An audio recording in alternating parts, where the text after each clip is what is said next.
नमस्कार प्रिय दर्शकों, स्वागत है आप सभी का। और आज की क्लास में हम समझेंगे किस भाव से क्या देखें। इससे पहले आपने समझ लिया एक तंत्र से, यानी एक एक शब्द से कि किस भाव से क्या देखें। आज उसको थोड़ा विस्तार से समझते हैं। प्रिय दर्शकों, जन्म कुंडली का ये वाला जो भाव है ये प्रथम भाव है। यहाँ अभी आप अंक से भाव को समझें। हालांकि इस भाव में अंक का मतलब राशि होता है, लेकिन आज मैं आपको इस अंक से कहूँगा कि आप भाव समझिए। केवल भाव को प्रदर्शित करने के लिए, आपको समझाने के लिए अंक लिखा हूँ। यानी जहाँ एक है वो प्रथम भाव है। तो प्रिय दर्शकों, प्रथम भाव से क्या विचार होता है? शरीर का विचार होता है। जैसा कि मैंने आपको पिछले वीडियो में भी बताया, लग्न भाव से संपूर्ण शरीर का विचार होता है। शरीर से जुड़ा हुआ जितना भी प्रश्न होगा सब लग्न भाव से ही विचार किए जाएंगे। जातक के रूप का विचार होगा, शरीर के रंग का विचार होगा, किस प्रकार का रंग होगा, जातक के ज्ञान, स्वभाव, सुख दुख, बलाबल, स्वास्थ्य और दादी और नाना का विचार, जातक के दादी जी का विचार और जातक के नाना का विचार इसी भाव से होता है, प्रथम भाव से होता है। दूसरे भाव की बात करें तो दूसरे भाव से धन का विचार होता है, धन से संबंधित प्रश्नों का विचार होता है। तो दूसरा भाव धन धान्य का है, सोना चांदी आदि संपत्ति का है, कुटुंब का है, जातक का परिवार किस प्रकार का होगा, जातक के परिवार से किस प्रकार के संबंध होंगे, यानी परिवार से संबंधित जितने भी प्रश्न होंगे वो जन्म कुंडली के दूसरे भाव से देखेंगे। वाणी है, जातक का यह भाव वाणी है, जातक किस प्रकार से बोलने वाला होगा यह दूसरा भाव से तय होगा। ये विद्या है। दूसरे भाव से चेहरा का विचार होगा, खान पान का विचार होगा, जातक किस प्रकार के खाने पीने का शौकीन होगा, भोजन का विचार होगा। पत्रिका यानी चिट्ठी का विचार यहाँ से किया जाता है। और ये दाहिना नेत्र है। जन्म कुंडली में दो भाव नेत्र के लिए निर्धारित किए गए हैं, उसमें से जो दूसरा भाव है वह दाहिना नेत्र है। और रत्न का विचार दूसरे भाव से होता है। अब आ जाते हैं जन्म कुंडली के तीसरे भाव में। तो तीसरे भाव से भाई बहनों का विचार किया जाता है। यहाँ आपको ध्यान रखना होगा कि छोटे भाई बहनों का विचार होता है। जातक के पराक्रम का विचार यहाँ से होगा, जातक किस प्रकार का पराक्रम करने वाला होगा उसका विचार यहाँ से होगा। जातक के नौकर चाकर किस प्रकार के होंगे, नौकर होगा कि नहीं होगा, वो सेवक यानी सेवक होगा कि नहीं, उसका विचार तीसरे भाव से होगा।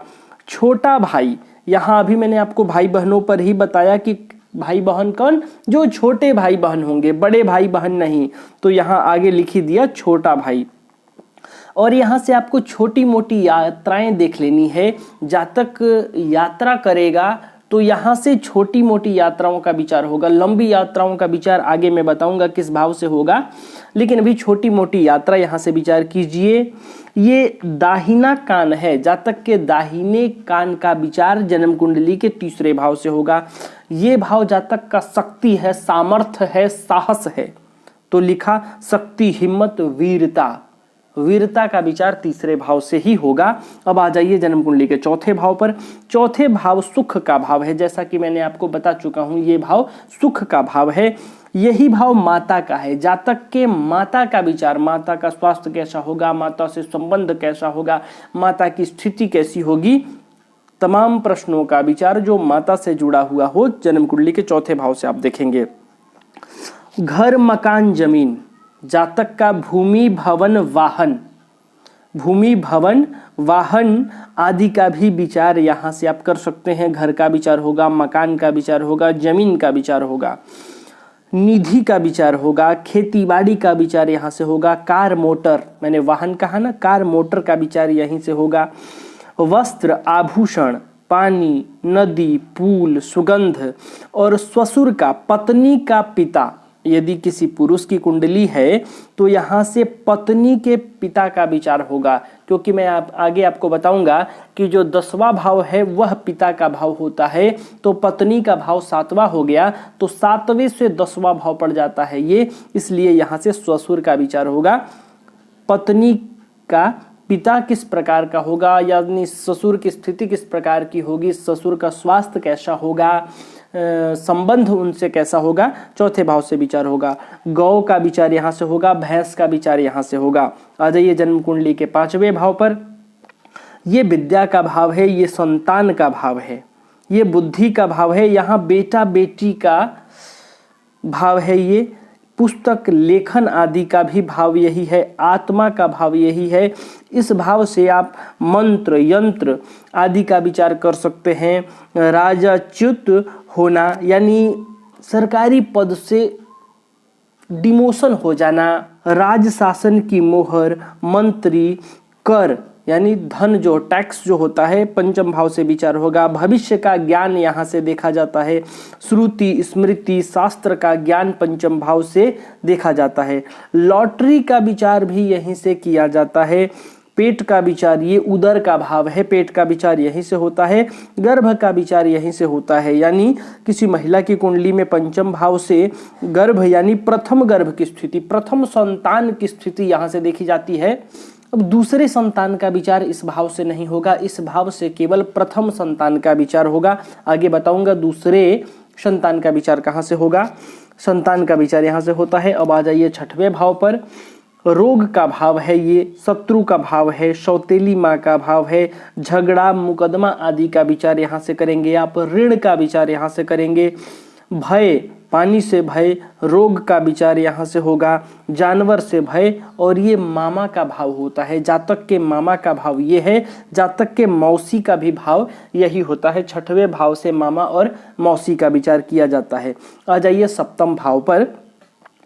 पति पत्नी का यह भाव होता है जो 7वां भाव होता है। व्यापार का भाव होता है, साझेदारी का भाव होता है, यानी साझेदारी में आप व्यापार कर रहे हैं तो आपको अपने जन्म कुंडली का 7वां भाव देख लेना है किस प्रकार से है, साझेदारी चलेगी कि नहीं चलेगी। यात्रा का विचार यहाँ से किया जाता है।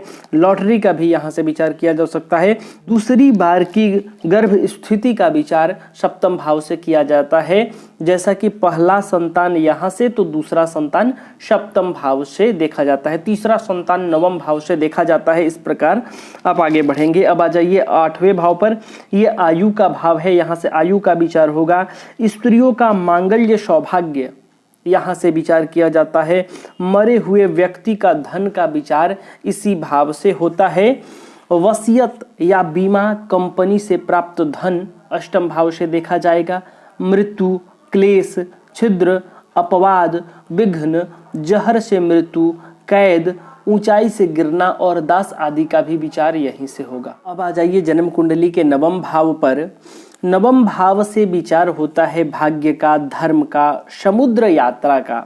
आप समुद्र में यात्रा करेंगे कि नहीं, समुद्र यात्रा से लंबी यात्रा का विचार यहाँ से होता है। जैसा कि मैंने कहा ना, छोटी मोटी यात्रा का विचार जन्म कुंडली के 3रे भाव से होता है, तो लंबी लंबी यात्राओं का विचार 9वें भाव से होता है, भाग्य भाव से होता है। गुरु आचार्य का विचार यहाँ से होता है। शाला साली का विचार भी जन्म कुंडली के 9वें भाव से किया जाता है, क्योंकि तीसरा जो भाव होता है वह भाई बहनों का होता है। तो ये 7वें भाव पत्नी है, तो 7वें भाव से तीसरा भाव पड़ जाता है, इसलिए पत्नी के भाई बहनों का विचार यहाँ से होगा। तो ये जातक के शाला साली का विचार हो जाएगा। तीर्थ यात्रा का विचार यहाँ से होगा। भाई की स्त्री का विचार यहाँ से होगा। जीजा का विचार यहाँ से होगा। दोहता दोहती लड़की की संतान का विचार यहाँ से होगा, और पौत्र पौत्री का विचार यहाँ से होता है। अब आ जाइए कुंडली के 10वें भाव पर।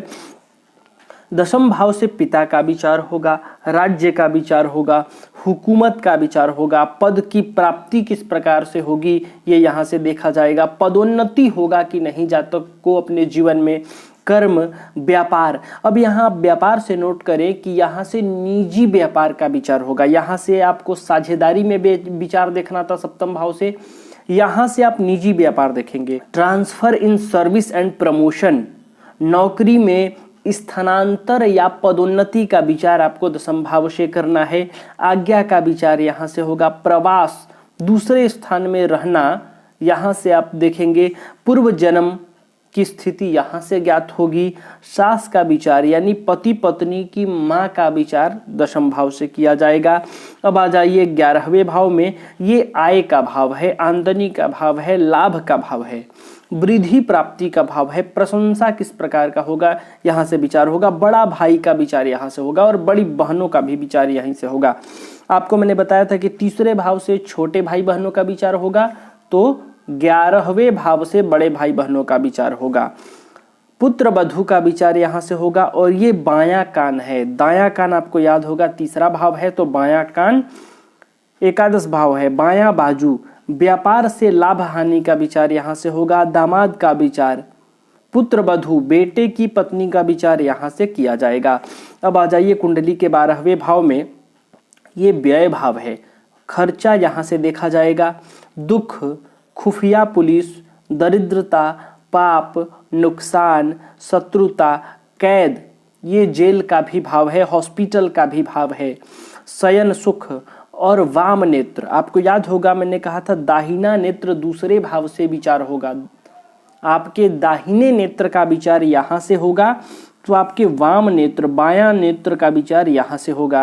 पैर का विचार यहाँ से होगा। गुप्त शत्रुओं का विचार यहाँ से होगा और निंदक आपके कितने हैं, किस प्रकार के हैं, वो दशम भाव से विचार होगा। तो प्रिय दर्शकों, मैं उम्मीद करता हूँ कि आपको यह समझ में आ गया होगा कि किस भाव से क्या देखें, जन्म कुंडली के किस भाव से क्या विचार किया जाता है, आप समझ गए होंगे। और मैं पुनः दोहराऊंगा कि सबसे महत्वपूर्ण यह है कि आपको यह ज्ञात होना चाहिए कि हम जो प्रश्न देख रहे हैं वह कुंडली के किस भाव से देखा जाएगा। यदि आप सही स्थान से उस प्रश्न को देखेंगे तो आपको सटीक रिजल्ट मिल जाएगा। नहीं तो अब देखिए, जैसे मैं उदाहरण के लिए मैं ये बता रहा था कि धन का विचार दूसरे भाव से होगा और आप धन के लिए छठवां भाव देखेंगे तो आपको सही रिजल्ट नहीं मिलेगा, क्योंकि छठवां भाव रोग रिपु ऋण का है और धन के लिए देखना हो तो आपको जन्म कुंडली का दूसरा भाव ही देखना पड़ेगा। जब आप दूसरा भाव देखेंगे तो आपको सही रिजल्ट मिलेगा। और मान लीजिए रोग रिपु ऋण को देखना हो तो जब आप छठवें भाव को देखेंगे तब आपको सही रिजल्ट मिलेगा। रोग रिपु ऋण के लिए आप दूसरे भाव को देखेंगे तो आपको रिजल्ट सही नहीं मिलेगा। तो आपको यह ध्यान रखना है कि जन्म कुंडली के किस भाव से क्या विचार किया जाता है। और ये इतना बताया यह भी कम है, अभी इससे बहुत है। एक भाव से संबंधित प्रश्नों का विचार कि उस भाव से क्या क्या देखा जाता है, क्योंकि प्रश्न असंख्य हैं और भाव मात्र 12। तो प्रिय दर्शकों, आज के लिए बस इतना ही। तब तक के लिए हमें अनुमति दीजिए। नमस्कार।